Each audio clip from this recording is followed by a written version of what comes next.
So you might be in a situation where you want to go ahead and try to make your iPhone charge even faster than what it's currently charging with. Now, this can happen for a few different reasons. The very first way that you can basically make your iPhone charge even faster than what it's currently charging is to make sure there's not any sort of charge limit on your particular iPhone.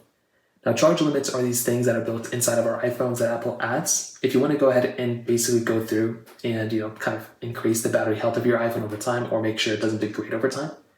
So to start off with, what you want to do is make your way over to your iPhone settings.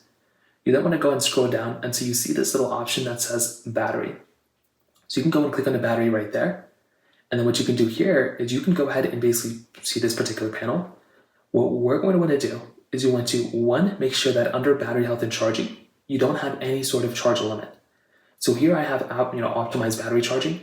You might want to go ahead and just disable this, because what this does, if you read it right here, it says it's going to charge up your iPhone basically as fast as possible, up to 80%, and then it's going to trickle charge up to 100%.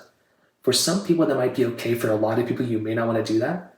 So you may want to go through and just double check that and make sure you're not having issues there and make sure this is not enabled. Another thing with clean energy charging, if you want, you can enable this too. But for some people, you may want to go ahead and disable this, and there might be another option. Now, the other things you can try doing are to basically go through and essentially see if your iPhone charger itself, like you can, try to plug it into a fast charger or something like that. You can also go through and actually turn off your iPhone while it's charging.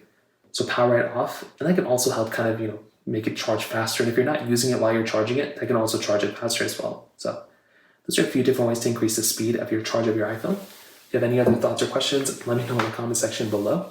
Hit the like button, that would mean so much, but definitely hit that subscribe button. More importantly than everything else, I love every single one of you guys. Hopefully I'll catch you guys in the next video.